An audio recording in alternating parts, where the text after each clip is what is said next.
Okay sir. আচ্ছা, কথা বলেন না, আর কেউ কথা বলেন না, ফোনগুলি সাইলেন্ট করেন। কি পড়ছিলাম আমরা? Metaphysical poetry. আচ্ছা, জন ডান সম্পর্কে বলতে গেলে আপনাদেরকে আগে মনে রাখতে হবে, জন ডান হচ্ছে কি একজন, যদিও রেকর্ডিং হচ্ছে, আমার কাছে মনে হয়েছে জন ডান প্রথমত হচ্ছে উনি নতুন কিছু আবিষ্কার করেননি। যে জিনিসটা ওনাকে ট্যাগ করা হয়, যদিও হচ্ছে ইংরেজি সাহিত্য ওনাকে ট্যাগ করার জন্য অনেকটা, ইংরেজি সাহিত্যের কাজই হচ্ছে সবকিছু নতুন করে তারাই আবিষ্কার করেছে, এই স্মৃতিটা তারা সবসময় নিতে চায়, এই ক্রেডিটটা সবসময় নিতে চায়। এটা হচ্ছে আমেরিকার ইংরেজদের ভিতর খুব বেশি একটা কাজ করে যে আমরাই প্রথম।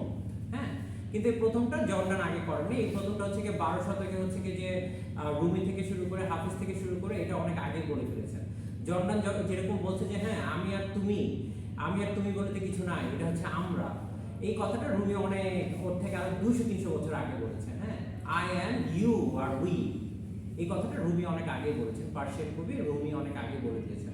তার মানে জর্ডানকে আমরা যে স্বীকৃতিটা দিতে চাই যে উনি নতুন কিছু আবিষ্কার করেছেন, এই আবিষ্কার আসলে উনি নতুন কিছু করেন নাই।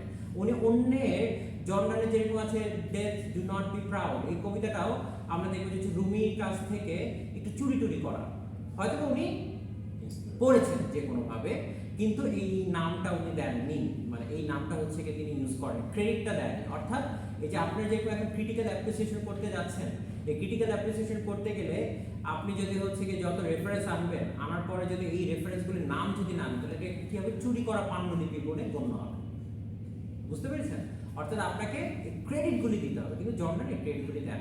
রেকর্ডিং তো হচ্ছে, কিন্তু কিভাবে বুঝলেন যে আমার সাউন্ড আসতেছে? দেখেন সাউন্ড আসে, চেক করেন।